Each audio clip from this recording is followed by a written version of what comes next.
Audio 1 पुस्तक तप से मिलती हैं सिद्धियां। लेखक वेदमूर्ति तपोनिष्ठ पंडित श्री राम शर्मा आचार्य जी। प्रवचन। गायत्री मंत्र हमारे साथ साथ। ओम भूर्भुवः स्वः तत्सवितुर्वरेण्यं भर्गो देवस्य धीमहि धियो यो नः प्रचोदयात्। देवियों, भाइयों, लोहे को गलाए बिना हम उससे कीमती हथियार नहीं बना सकते, पुर्जे नहीं बना सकते। आप इससे क्या बनाएंगे? साहब, हमारा मन पुर्जे बनाने का है, तलवार बनाने का है, तरह तरह के औजार बनाने का है। लोहे से कैसे बनाएंगे? पहले इसको गलाएंगे, तपाएंगे। जब तक इसे गलाएंगे तपाएंगे नहीं, तब तक कोई हथियार नहीं बन सकता। सोना हमारे पास है और उससे हमें कई तरीके के जेवर बनाने हैं। क्या क्या जेवर बनाने हैं? बहुत बढ़िया वाले जेवर बनाने हैं। तो सोने से यूं ही बनाइए ना। नहीं साहब, जब तक तपाएंगे नहीं, गलाएंगे नहीं, तब तक सोने से कोई जेवर नहीं बन सकता। शीर्षक: गलाई और ढलाई।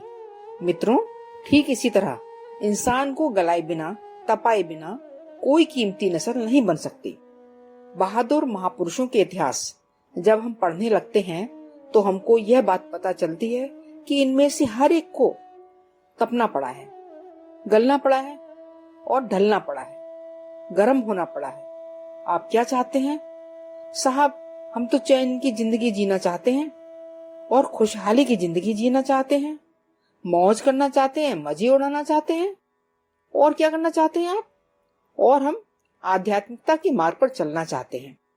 खबरदार, बकवास बंद कीजिए। किस बात की? इस बात की कि आप आध्यात्मिकता के मार्ग पर चलना चाहते हैं, भगवान के रास्ते पर चलना चाहते हैं, अपने शरीर में से शक्तियां उभारना चाहते हैं, सिद्धियां उभारना चाहते हैं, देवता को इस शरीर में अवतरित करना चाहते हैं। इस घिनौने जीवन में जिसमें की विलासिता कूट कूट कर भरी हुई है, अय्याशी कूट कूट कर भरी हुई है, खुदगर्जी कूट कूट कर भरी हुई है, इस शरीर में महानता किस तरह से पैदा कर पाएगा? नहीं साहब, हम महानता पैदा कर सकते हैं। 11 माला जप करेंगे। बंद कीजिए आप 11 माला। नहीं साहब, 11 माला जप करेंगे, हनुमान चालीसा का पाठ करेंगे, देवी का पाठ करेंगे। आपकी मर्जी है, चाहे जो करें या ना करें, लेकिन महानता का उद्देश्य, आध्यात्मिकता का एकमात्र उद्देश्य है कि आपको अपने आप को तपाना पड़ेगा, अपने बहिरंग जीवन को गर्म करना पड़ेगा। तपाने और गर्म करने की प्रक्रिया को मैं समझाता हुआ चला आ रहा हूँ आपको, और यह बताता आ रहा हूँ कि आदमी को अपना उद्धार करने के लिए और दूसरों का उद्धार करने के लिए तपस्वी का जीवन जीने के अतिरिक्त और कोई रास्ता नहीं है। आध्यात्मिकता के लिए भी इसके सिवाय और कोई रास्ता नहीं है। विलासिता का जीवन जिएंगे, अय्याशी का जीवन जिएंगे और आध्यात्मिकता के लाभों को प्राप्त करेंगे। बेटे, ये बेकार के सपने देखना बंद कर। दोनों काम साथ साथ नहीं हो सकते। दुई की एक संग नहीं हो ही बुहालू, हसब ठठाई फुलाओ गालू। आप दोनों काम एक साथ किस तरह से करेंगे? जोर से हंसेंगे तो आप गाल नहीं फुला सकते, और अगर गाल फुलाएंगे तो हंसने का उद्देश्य पूरा नहीं कर पाएंगे। हंसना और गाल फुलाना दोनों काम एक साथ नहीं हो सकते। मित्रों, स्वार्थी और घिनौना जीवन, विलासी और निकम्मा जीवन जीते हुए आप आध्यात्मिकता की दिशा में नहीं बढ़ सकते। दोनों चीजें एक साथ नहीं हो सकती। हम पूर्व को भी चलेंगे और पश्चिम को भी चलेंगे। पूर्व और पश्चिम दोनों दिशाओं की ओर आप एक साथ नहीं चल सकते हैं। अगर आप पूर्व की ओर चलेंगे तो पश्चिम की ओर नहीं जा सकते, और पश्चिम को चलेंगे तो पूर्व को नहीं जा सकते। इसी तरह तृष्णाओं का, वासनाओं का जीवन जिएंगे तो आप आध्यात्मिक प्रगति की ओर नहीं बढ़ सकते। आध्यात्मिक प्रगति की ओर बढ़ेंगे तो आपको वासनाओं, तृष्णाओं से भरे जीवन पर अंकुश लगाना पड़ेगा। आप इन दोनों के फायदे उठाना चाहते हैं तो यह नहीं हो सकता। एक को मंजूर कर लीजिए और एक को मना कर दीजिए। हमको यह करना है कि नहीं करना है, इधर चलना है कि नहीं चलना है, आप ये फैसला कर लें तो नफे में रहेंगे। दोनों तरफ चलेंगे तब हम क्या कह सकते हैं? शीर्षक: दोहरा व्यक्तित्व न हो। बेटे, इस संबंध में हम कछुए का एक छोटा सा किस्सा सुनाते हैं। दोनों तरफ चलने वाले एक सांप का और एक कछुए किस्सा अखंड ज्योति में छपा है। एक सांप के 2 मुंह थे। एक आगे की तरफ और एक पीछे की तरफ। यह जापान का किस्सा है। उसका मालिक जब उसे दूध पिलाता था तो दोनों के बीच में रस्सी लगा देता था ताकि दोनों सांप आपस में लड़ने न पाए। ये क्या करते थे? दोनों एक दूसरे को काटने की कोशिश करते थे और दूध छीनने का प्रयत्न करते थे। कछुआ ऐसे ही था। उसका एक मुंह पीछे की तरफ था और एक आगे की तरफ। पीछे वाला कछुआ पीछे की तरफ चलने की कोशिश करता था और आगे वाला कछुआ यह कोशिश करता था कि आगे की ओर चलना चाहिए। इस तरह सारा दिन खींचतान करता रहता था। आधा इंच उधर चला, आधा इंच उधर चला। सारे दिन ऐसे ही चलता रहता था। मित्रों, आपके भीतर अगर दो व्यक्तित्व बने रहेंगे तो आप एक में भी सफलता नहीं प्राप्त कर सकेंगे। अगर आप दुनिया में अय्याशी का, विलासिता का, तृष्णा का जीवन भी जीना चाहेंगे और आध्यात्मिकता की चालें भी चलना चाहेंगे तो आपकी हैसियत उस कछुए जैसी हो जाएगी जैसे मैं अभी कह रहा था। एक फैसला कर लीजिए कि आपको कहाँ चलना है। एक रास्ता बंद कर दीजिए। अगर आपको आध्यात्मिकता की राह पर चलना है तो आप अपने भौतिक जीवन को तपस्वी बनाने के लिए कष्ट दीजिए। शीर्षक: तपस्वी जीवन बनाइए। भगवान बुद्ध अंतिम भगवान हैं जो हमारे सबसे नजदीक आते हैं। भगवान के 10 अवतार हुए हैं या 20, इस बहस में मैं नहीं पड़ता। 10 अवतारों का भी जिक्र आता है और 24 अवतारों का भी जिक्र आता है। दोनों ही अवतारों में अंतिम अवतार हमारे बुद्ध हुए हैं। भगवान बुद्ध ने जन साधारण का जैसा बढ़िया मार्गदर्शन किया है, मैं नहीं जानता कि इससे भी अच्छा कोई मार्गदर्शन किया गया हो। कलाओं के इतिहास में भगवान की कलाओं का जैसे जैसे विकास हुआ है, उस क्रम में सबसे ज्यादा कलाएं भगवान बुद्ध में हैं। परशुराम जी में 3 कलाएं थीं। रामचंद्र जी की 12 कलाएं पुराणों में मानी गई हैं। श्री कृष्ण भगवान की 16 कलाएं मानी गई हैं। बुद्ध की कितनी कलाएं मानेंगे मुझे नहीं मालूम, लेकिन कलाओं के क्रम का यह इतिहास बढ़ता हुआ चला गया। मत्स्य, कच्छप से लेकर वामन, वाराह तक कलाओं का यह क्रम पुराण ग्रंथों में भरा हुआ पड़ा है। श्री कृष्ण भगवान को हम 16 कला का मानते हैं, तो बुद्ध भगवान को भी इतनी तो होंगी ही। 20 कलाएं तो उनकी माननी पड़ेंगी। पुराणों में कहीं लिखा जरूर होगा, पर मेरी निगाह में नहीं आया। उनकी जरूर ज्यादा कलाएं रही होंगी। उन्होंने यह बताया था कि अपने आप को संपन्न और दूसरे आदमियों को समुन्नत बनाने के लिए अगर आदमी को कुछ करना चाहिए तो उसकी गतिविधियां क्या होनी चाहिए। इसके लिए भगवान बुद्ध के पास एक ही हथियार था, तपस्वियों का हथियार। तपस्वियों का हथियार प्राप्त करके बुद्ध स्वयं समर्थ बने थे। मित्रों, मैं सोचता हूँ कि दुनिया में सबसे संपन्न आदमियों में भगवान बुद्ध का नाम होना चाहिए। इनसे और कोई मालदार है? नहीं, उनसे और अधिक कोई मालदार नहीं हो सकता। मालदारों में फोर्ड का नाम मैंने सुना है, निजाम हैदराबाद का सुना है, और भी बेटा 56 आदमियों के नाम आते हैं, पर मैं जानता हूँ कि भगवान बुद्ध का नाम केवल आज के जमाने में ही नहीं है, पहले भी उनसे अधिक मालदार कोई भी आदमी नहीं हो सकता। कंबोडिया का अंगकोर वाट भगवान बुद्ध की संपन्नता का स्मरण दिलाता है। यह एक विशाल बुद्ध विहार था। बेटे, और क्या बताऊं आपको, सारे संसार में चले जाइए। अरब देशों में मक्का मदीना के पास जो पुराने बौद्ध विहार बने हुए हैं, उनका इतिहास हमने अपनी भारतीय संस्कृति के विश्व को अजस्त्र अनुदान में लिखा हुआ है। मक्का मदीने में जहाँ हजरत मोहम्मद साहब की मीनार बनाई गई थी, वहाँ का बौद्ध विहार उससे भी ज्यादा ऊंचा था, ऊपर से दिखाई पड़ता था।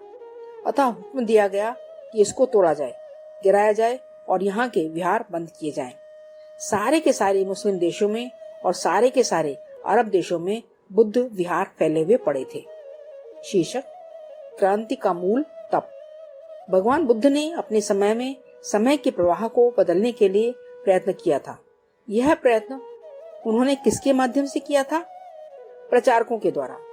उनके पास प्रचारकों की सेना रहती थी। तो क्या यह सेना पंडितों की थी या उपदेशकों की? नहीं भाई, तपस्वियों की थी। तपस्वियों की सामर्थ्य असीमित होती है। सामर्थ्य की दृष्टि से एक ही व्यक्ति संपन्न हो सकता है और उसका नाम है तपस्वी।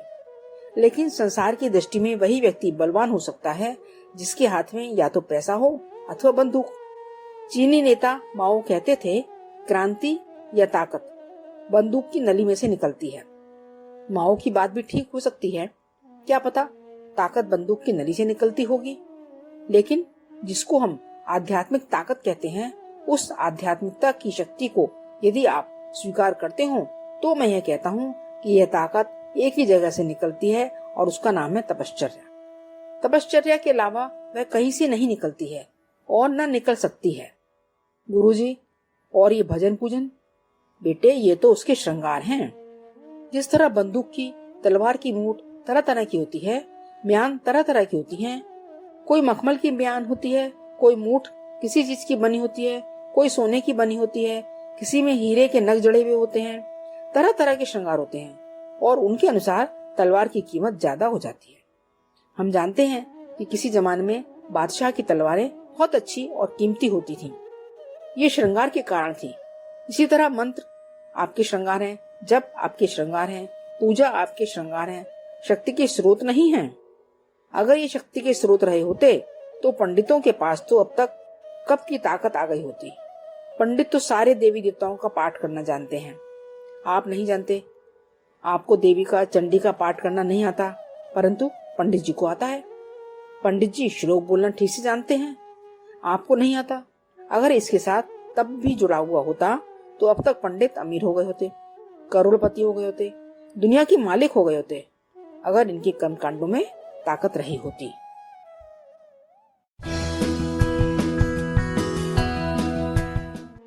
ऑडियो 2 पुस्तक तप से मिलती हैं सिद्धियां। लेखक वेदमूर्ति तपोनिष्ठ पंडित श्री राम शर्मा आचार्य जी। शीर्षक तप से उत्पन्न होती है विद्या। मित्रों, कर्म कांडों में ताकत नहीं है। ताकत वहां होती है जहां पर अपने आप को तपाने के बाद में आदमी शक्ति का उदय करते हैं। हमने आपको श्रृंगी ऋषि का किस्सा बताया था, और कितनों का किस्सा बताया था। ऋषियों के पास किसकी महत्ता थी, क्या महत्ता थी, बताइए। विद्वान थे, किताब पढ़ते थे? नहीं पढ़े थे वहां तक जहां तक हम लोग पढ़े हैं। क्या वे लोग इतने ही ज्ञानी थे जितने कि हम लोग विद्वान हैं? आज के पीएचडी के ज्ञान का मुकाबला प्राचीन काल के विद्वान से कैसे किया जाए? बेटे, प्राचीन काल में एक एक ऋषि एक एक विषय में पारंगत होता था। विश्वामित्र जी ने एक विषय में पारंगतता हासिल की थी और वह थी गायत्री। गायत्री में पीएचडी थे विश्वामित्र जी। आज हम सारे के सारे 30,000 वेद के मंत्रों का व्याख्यान कर सकते हैं। इस जमाने में शिक्षा ज्यादा है। उस जमाने में शिक्षा की वजह से एग्जाम अर्थात परीक्षा नहीं होती थी, वरन तपश्चर्या की वजह से एग्जामिनेशन होते थे। ऋषियों की महत्ता, ऋषियों की गरिमा, ऋषियों का गौरव इस बात पर टिका हुआ था कि उन्होंने अपने जीवन में तपश्चर्या को किस मात्रा में ग्रहण किया था। साथियों, मैं आपसे यह निवेदन कर रहा था कि आपके जीवन में तपश्चर्या के लिए स्थान मिले। अगर आप स्वीकार करें कि हम तपस्वी जीवन जिएंगे, तब क्या हो जाएगा? तब आपका बहिरंग जीवन, जो पंच तत्वों का बना हुआ है, जो पदार्थों से संबंधित है, जो दुनिया से संबंधित है और उसे प्रभावित करता है, उसे प्रभावित करने के लिए आप तपश्चर्या के माध्यम से शिक्षित कर सकते हैं। और श्रद्धालु बनने के बाद में अगर आप में सामर्थ्य है तो भगवान को भी अपनी सहायता करने के लिए मजबूर कर सकते हैं। मजबूर शब्द? हाँ बेटे, उसके अलावा और कोई शब्द मेरे पास नहीं है। आप भगवान से दया की बात करते हैं कि भगवान बड़े दयालु हैं, कृपालु हैं। नहीं बेटे, मेरा ऐसा विश्वास नहीं है कि भगवान दयालु हैं, कृपालु हैं। अगर भगवान दयालु हैं, कृपालु हैं, तो मैं यह सोचता हूँ कि मैयत में जाकर के मैं बैठूं और सवेरे से शाम तक भगवान की दयालुता की पोल खोलता जाऊं। मरघट में आप जाइए और भगवान की पोल खोलते जाइए। ये कौन मर गया? जवान आदमी मर गया, उसकी माँ बिलख रही है, उसके बच्चे बिलख रहे हैं, औरत बिलख रही है। यह कैसे हो गया? यह किसने मार डाला? भगवान ने। भगवान को आप गाली देंगे? आप अस्पताल होकर आइए और देखिए कि भगवान कितना दयालु है। वहाँ कितने आदमियों की आंखें फोड़ी जा रही हैं, कितनों के हाथ काटे जा रहे हैं, कितनों का क्या किया जा रहा है। ये कौन कर रहा है? भगवान कर रहा है। तो भगवान को गाली दें? नहीं, मैं गाली नहीं दे सकता। आप गाली दीजिए। तो फिर आप क्या कहेंगे? बेटे, इसे मैं केवल न्यायाधीश कह सकता हूँ। शीर्षक कायदे कानून बनाने वाला भगवान। गुरुजी, आप भगवान को न्यायाधीश क्यों कहते हैं? बेटे, मैं न्यायाधीश इसीलिए कहता हूँ कि बिजली के तरीके से भगवान के कुछ कायदे और कानून हैं। बिजली के कायदे और कानून का हम पालन करते हैं तो वह पंखा चलाती है, बत्ती जलाती है, हमारा रेफ्रिजरेटर चलाती है, हर चीज चलाती है। भगवान भी बड़े दयालु हैं, बिजली के तरीके से। बिजली हमारी बहुत सेवा करती है। बिजली हमारे कमरे को गर्म करती है, बिजली हमारे कमरे को ठंडा भी कर देती है, हमें टेलीविजन दिखा देती है, हमारा रेडियो चला देती है। बिजली हमारे कुएं में से पानी निकाल कर लाती है। बिजली जितनी सेवा कर सकती है उतनी 10 नौकर भी नहीं कर सकते। बिजली रात भर हमारे ऊपर पंखा जलती है। बेटे, वह बड़ी दयालु है। इससे बड़ा दयालु और कौन हो सकता है? माता और नौकर भी रात भर पंखा नहीं झेल सकते। नौकर को भी नींद आ जाती है, कभी हाथ धीमा चलाता है तो कभी तेज चलाता है, लेकिन बिजली आपका पंखा बिना रुके एक स्पीड से चलाती रहेगी। 1 दिन चलवाइए, 2 दिन चलवाइए, वह बिना थके चलाती रहेगी। इससे बड़ा दयालु और कोई हो सकता है क्या? नहीं बेटे, बिजली से बड़ा दयालु कोई नहीं हो सकता। इसलिए उसे दयालु कहने में हमें कोई आपत्ति नहीं है। लेकिन मित्रों, आपको मालूम होना चाहिए कि बिजली बड़ी खौफनाक और खतरनाक भी है। अगर आप बिजली का गलत तरीके से इस्तेमाल करेंगे तो वह आपको मार डालेगी, आपके बच्चे को मार डालेगी, आपकी औरत को मार डालेगी, सब चीजें बर्बाद हो जाएंगी। अरे साहब, आप तो दयालु हैं। नहीं भाई साहब, हम दयालु नहीं हैं। तो आप क्या हैं? नियम है, मर्यादा है, कायदा है और कानून है। अगर यह बात आप मान लेंगे तो आगे चलेंगे। आप यदि यही मानते रहेंगे कि भगवान को फुसलाकर उल्लू सीधा किए जाते हैं तो आप झक मारते रहेंगे। आप फुसलाने के चक्कर में फंसे रहेंगे तो फुसलाइए।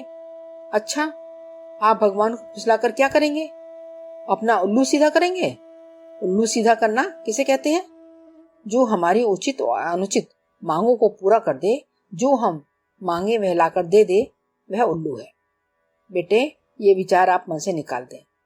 यदि यही विचार अपने मन में भरे रहेंगे तो आप आध्यात्मिकता से बहुत दूर बने रहेंगे। आध्यात्मिकता भी आपसे बहुत दूर रहेगी, क्योंकि आप आध्यात्मिकता के सिद्धांतों को नहीं जानते। आप भगवान के सिद्धांतों को नहीं जानते। भगवान को सहायता करने के लिए मजबूर किया जाता है। बिजली को मजबूर किया जाता है पंखा झलने के लिए। अपने आप बिजली पंखा नहीं चला देगी, पहले हमें बिजली का बटन दबाना पड़ता है। इसी तरह तपश्चर्या द्वारा भगवान को मजबूर करना पड़ता है। तपश्चर्या करना आपको स्वीकार न हो तो फिर आप यह उम्मीद मत रखिए कि भगवान दयालु हैं, देवता दयालु हैं, अमुक दयालु है, इसलिए दयालुता के वशीभूत करके आपकी सहायता करेंगे। बेटे, ऐसी सहायता आपको नहीं मिलेगी। आप लिख लीजिए, यदि इस तरह से सहायता मिल जाए तो हमसे कहना। शीर्षक, आप ऐसा शोध मत करिए। मित्रों, अगर आप कल को यह कहेंगे कि भगवान बड़े दयालु थे, देवी बड़ी दयालु थी और हमने अगरबत्ती जला दी, नारियल चढ़ा दिया तो देवी प्रसन्न हो गई और हमारे पास रुपयों का बंडल लेकर के आ गई। अगर आपका यह ख्याल सही है तो बेटे, हम भी यही करेंगे और लोगों से भी कहेंगे कि आपने एक बहुत बड़ा आविष्कार कर लिया। बहुत से लोगों ने भी आविष्कार किए हैं। किसी ने बिजली का आविष्कार किया है, किसी ने रेडियो का आविष्कार किया, किसी ने अमुक का आविष्कार किया। आपको भी मैं आविष्कारक मान लूंगा। अगर आप यह साबित करेंगे कि भगवान के सामने धूप बत्ती जलाकर फुसलाया जा सकता है और फुसलाने के बाद में मन मर्जी के काम निकाले जा सकते हैं, अगर आपका यह प्रयोग सफल हो जाए तो मुझे बड़ी प्रसन्नता होगी कि आपने एक बड़ा भारी क्रांतिकारी आविष्कार कर लिया। मित्रों, तब मैं हर आदमी से यही कहूंगा कि आपको अपना व्यक्तित्व विकसित करने की कोई जरूरत नहीं है। किसी आदमी को पुरुषार्थ करने की जरूरत नहीं है। किसी आदमी को जीवन संशोधन करने की आवश्यकता नहीं है, क्योंकि इन महाशय जी ने नया आविष्कार करके दिखा दिया है कि धूप बत्ती से, देवी का पाठ करने से देवी देवताओं को प्रसन्न किया जा सकता है और मन मर्जी की मनोकामना पूरी कराई जा सकती है। फिर मैं सब लोगों से कहूंगा कि आप लोग गलत थे, इतनी मेहनत आपने बेकार कर डाली, आपने जो किताब पढ़ाई गलत पढ़ाई, आपने पुरुषार्थ बेकार किया। आपको इन महाशय जी का कहना मानना चाहिए था और आपको हनुमान चालीसा पढ़नी चाहिए थी, धूप बत्ती जलानी चाहिए थी और अपना उल्लू सीधा कर लेना चाहिए था। फिर मैं आज तक की हर परंपरा को बदल देने के लिए कहूंगा। हर आदमी जो सोचता है गलत सोचता है और ये महाशय जी सही सोचते हैं। ये नए आविष्कारक हैं। बेटे, मैं आपसे कहना चाहता हूँ कि आप वास्तविकता के नजदीक आइए। अगर आप वास्तविकता के नजदीक नहीं आएंगे तो बेकार परेशान होंगे और अपना समय खराब करेंगे। शीर्षक, तप ही है सफलताओं के मूल में। मित्रों, तपश्चर्या का महत्व आपको मैं बता चुका हूँ। भौतिक प्रगति की दिशा में आपका बढ़ने का वास्तव में मन हो तो आपको तपस्वी जीवन जीने की तैयारी करनी चाहिए। भगवान बुद्ध ने तपस्या की वजह से सारे के सारे विश्व में नई क्रांति की और उसकी काया पलट दी। उस गंदे जमाने को ठीक कर दिया था। वे कौन से आविष्कार थे जो उन्होंने किए थे? वे थे उनके चीवरधारी भिक्षु, परिव्राजक। परिव्राजक कौन होते हैं? घुमक्कड़। नहीं बेटे, तो लोहे की गाड़ी वाले होते होंगे जो गाड़ी लिए इस गांव से उस गांव घूमते फिरते हैं। हाँ, ये भी परिव्राजक हैं, पर वो परिव्राजक अलग तरह के थे। भगवान बुद्ध ने सबसे पहला शिक्षण अपने परिव्राजकों को यह दिया था कि आपको तपश्चर्या करनी चाहिए। उनका हर शिष्य पहला शिक्षण तपश्चर्या का लेता था, देवी देवता का पाठ करने का नहीं। तपश्चर्या का क्या पाठ करते थे वे? उनकी हर परिव्राजक पर खान पान के संबंध में, रहन सहन के संबंध में, कपड़े पहनने के संबंध में, उपवास करने के संबंध में सारे के सारे इतने कठोर नियम उन पर लागू होते थे कि वे अपने बुद्ध विहारों में तपस्वी जीवन जीने के बाद जब बाहर निकलते थे और जहाँ कहीं भी जाते थे, क्रांति करते हुए चले जाते थे। हिंदुस्तान से निकलने के बाद में वे परिव्राजक समूची एशिया में छा गए। रेगिस्तानों को पार करते हुए, तिब्बत के पठार और चट्टानों को पार करते हुए वे चीन जा पहुंचे। चीन में भारत से गए कुमारजीव से लेकर अनेक विद्वान ऐसे हुए हैं जिन्होंने बौद्ध धर्म को दूर दूर तक फैलाया। अशोक से लेकर हर्षवर्धन तक ने जनता और शासन दोनों को एक बना दिया। बौद्ध धर्म को सबसे अधिक दूर दूर तक फैलाने में इन्होंने अपनी सारी शक्ति झोंक दी थी।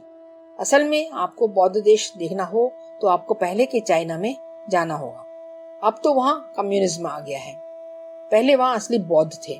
चीन हिंदुस्तान से भी बड़ा है, तब वहाँ 1 करोड़ आबादी थी। सारे के सारा हिस्सा तब बौद्ध धर्म में दीक्षित था। न केवल चाइना वरन मंचूरिया, मंगोलिया, जापान, कोरिया आदि सारे देश एवं कंबोडिया से लेकर जावा, सुमात्रा तक, इंडोनेशिया से लेकर मलेशिया तक, सारे के सारे द्वीप, यहाँ से लेकर वहां तक पूरे में बौद्ध धर्म फैला हुआ था। न केवल पूरा एशिया वरन यूरोप के बहुत सारे हिस्सों व अन्य देशों में भी बौद्ध धर्म फैला हुआ था।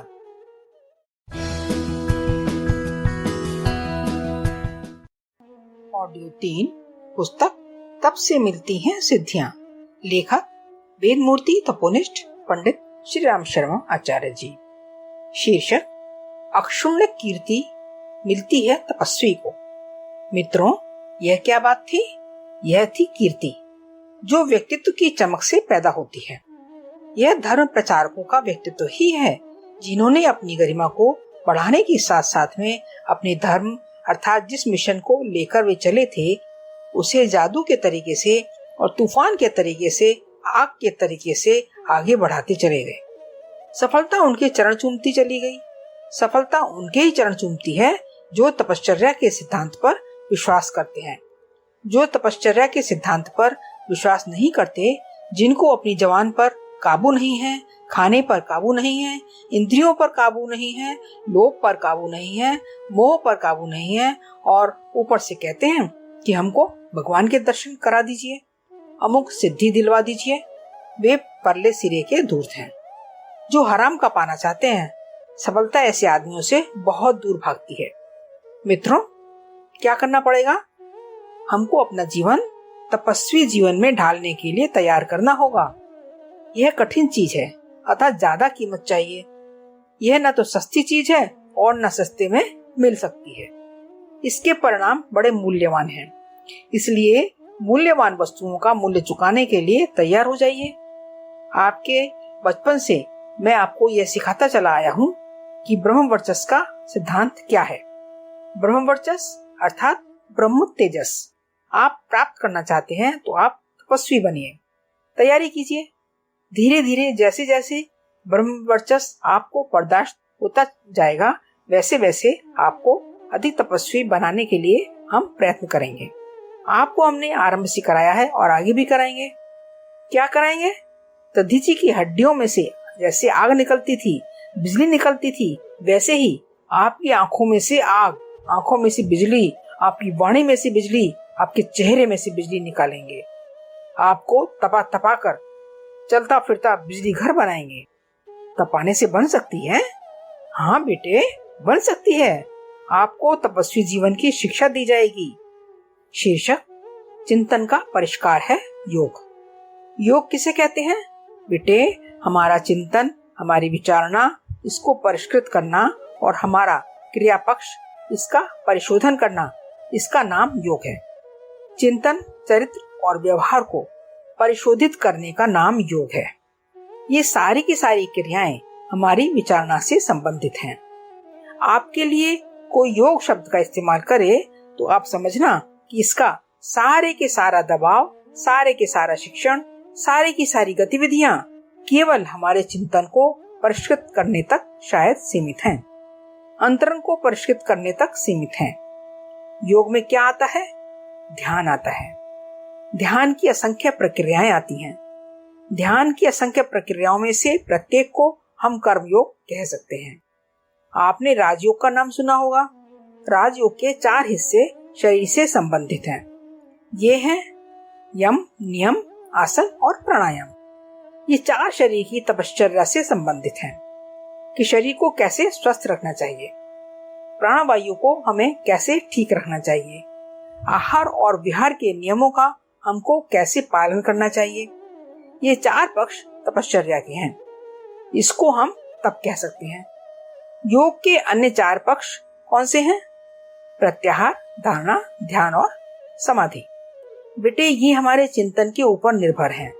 हमारा चिंतन किधर चलना चाहिए, चिंतन को कहाँ लगाना चाहिए, अस्त व्यस्त चिंतन की रोकथाम हमें कैसे करनी चाहिए, चिंतन का परिष्कार हमको कैसे करना चाहिए, चिंतन को हमें कहाँ तक लेकर जाना चाहिए और अपने चिंतन को हमें भगवान में विलय कैसे कर देना चाहिए। ये सारी की सारी चिंतन पर कसरत योग कहलाती है। यह योग आपको सीखना चाहिए। ध्यान के 2 भाग। मित्रों, ध्यान को हम 2 हिस्सों में बांट देते हैं। एक हिस्सा वह है जो हमारे चिंतन के बिखराव को रोकता है, विचलन को रोकता है। इसको हम क्या कहते हैं? इसका नाम है एकाग्रता। एकाग्रता किसे कहते हैं? जिसे आप बार बार कहते हैं कि हमारे मन का निग्रह कीजिए। वस्तुतः वह योग का पहला वाला हिस्सा है। हमारा मन जो चारों ओर भागदौड़ करता है, भगदड़ मचाता है, वे सिलसिले चलता है, व्यर्थ की बातों में चलता रहता है, इसको एक सिरे पर ले आना, एक क्रम में ले आना, इसका एकाग्रता वाला भाग है। मन का एक और भाग है, वह है जिसे हम काम पर लगा देते हैं, किसी लक्ष्य पर लगा देते हैं। मन का यह दूसरा वाला हिस्सा है। बंदूक में क्या होता है? बंदूक में 2 भाग होते हैं। एक काम यह होता है कि बारूद को और गोली को, दोनों चीजों को कारतूस में बंद करके छोटे से दायरे में कैद कर देते हैं। कैद ना करें तो बेटे बारूद चारों तरफ फैल जाएगी और यदि उसे जला दें तो भक से जलकर खत्म हो जाएगी। बारूद के लिए यह पहला काम करना पड़ता है एकाग्रता का। कारतूस में एकाग्रता अर्थात बंदूक की नली में कारतूस और बारूद को एकाग्र करके यह देखते हैं कि यह बहुत दूर तक एकाग्रता की दिशा में चले। अगर बंदूक की नली छोटी हो तब मुश्किल पड़ जाएगी। लंबी नली की विशेषता यह है कि यह गोली को दूर तक फेंक सकती है। पिस्तौल दूर तक नहीं फेंक सकते। इसके लिए उसकी नली लंबी होनी चाहिए। लंबी नली में कारतूस बहुत दूर तक एकाग्र एक दिशा में चला जाता है, इसलिए बहुत दूर तक फेंक सकती है। पिस्तौल ऐसा नहीं कर सकती। पिस्तौल सामने मार सकती है, लंबी दूरी तक गोली नहीं फेंक सकती। उसमें लंबे फेंक कर मारने की गुंजाइश नहीं है। नली लंबी है ही नहीं तो लंबे तक कैसे मार सकती है? अतः ध्यान का पहला वाला हिस्सा है एकाग्रता, जिसको लोगों ने मेडिटेशन नाम दिया हुआ है। यह पहला वाला हिस्सा है। ध्यान योग का दूसरा वाला हिस्सा है लक्ष्य वेध, अर्थात हमारा चिंतन किसी लक्ष्य विशेष में लगाया जाए। लक्ष्य विशेष से क्या मतलब है? लक्ष्य विशेष का मतलब यह है कि बंदूक कहाँ चलाई जाएगी और कहाँ मारी जाएगी, इसका निशाना कहाँ लगेगा। कोई निशाना भी तो होना चाहिए ना।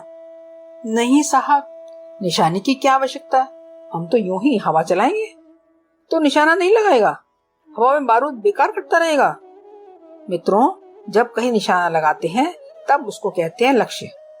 ध्यान के 2 हिस्से हैं। एक तो हमारा लक्ष्य है, इसको कहाँ लगाएं। दूसरा है निग्रह। यदि मन का निग्रह हम नहीं कर सकेंगे, मन का फैलाव बिखराव निग्रहित नहीं कर सकेंगे, तो हमारे भीतर मन शक्ति का विकास नहीं हो सकेगा। हमारा मन सामर्थ्यवान नहीं बन सकेगा और सदैव कमजोर ही बना रहेगा। शीर्षक: एकाग्रता की परख। साथियों, हमारा मस्तिष्क, हमारा चिंतन जो हमेशा बिखराव में व्यस्त रहता है, उसको किसी उद्देश्यपूर्ण काम में व्यस्त होना चाहिए, तभी इसमें ताकत आती है और आदमी के खुद के भविष्य का निर्माण होता है। मुझे एक घटना याद आ गई। राजा द्रुपद की बेटी थी द्रौपदी, जो बहुत खूबसूरत और योग्य थी। उसके पिता ने निश्चय किया कि इस लड़की का ब्याह हम किसी ऐसे आदमी से करेंगे जिसका भविष्य उज्जवल हो। कितने भविष्यवक्ता आए, पंडित आए, उन्होंने कहा कि हमें आपकी बात पर विश्वास नहीं है, पहले आप अपना भविष्य बताइए, तब हम आपकी भविष्यवाणी मानेंगे। आपको भविष्य में कब मरना है बताइए। हमें मालूम नहीं। तो फिर आप हमारा मरना कैसे बता सकते हैं? उन्होंने भविष्य बताने वाले सब पंडित वापस कर दिए। तब समझदारों विद्वानों ने कहा कि फिर यह बताइए कि किस आदमी का भविष्य अच्छा है, इसका सबूत क्या है? गुरु द्रोणाचार्य ने एक बात बताई, राजन, किस आदमी का भविष्य अच्छा है या बुरा है, यह जानने का एक ही तरीका है कि उस आदमी की अक्ल एक काम पर एकाग्र होती है या नहीं। जिस आदमी की अक्ल बंधन के तरीके से इस डाली से उस डाली पर उचक मचक करती होगी, ऐसा करेंगे तो यह होगा वह होगा, न कोई निश्चय है, न कोई संकल्प है, न कोई श्रद्धा है, न कोई इच्छा है, न कोई धारणा है। इसके यहाँ उसके वहां, यहाँ सत्संग वहां अमुक का सत्संग, यह भी शामिल वह भी शामिल, सब एक एक जायके खाता रहता है। एक निश्चय नहीं है, जीवन में कोई लक्ष्य नहीं है। जायके तो जीवन में बहुत मिल जाएंगे, पर ऐसी स्थिति में सफलता कहीं नहीं मिलेगी। द्रोणाचार्य ने कहा कि केवल वही आदमी सफल हो सकता है जो दृढ़ निश्चय वाला हो और जिसका मन एकाग्र हो। एकाग्र मन वाले आदमी का भविष्य अच्छा है, सांसारिक दृष्टि से भी और आध्यात्मिक दृष्टि से भी। मित्रों, मैं क्या कह रहा हूँ? एकाग्रता की बात, जिसका आपको ज्ञान नहीं है। एकाग्रता का न आपने अभी मूल्य समझा, न कभी महत्व समझा, और न यह जाना कि एकाग्रता के सिद्धांत का परिपालन करने के लिए क्या करना चाहिए। आप तो हर चीज के लिए कहते हैं कि मम्मी यह चीज दिला, तो हम क्या करें? तो गुरुजी आप आशीर्वाद दे दीजिए। आशीर्वाद से नहीं बेटा, तब से, एकाग्रता से जीवन में महत्वपूर्ण उपलब्धियां मिलती हैं। आज की बात समाप्त। ओम शांति।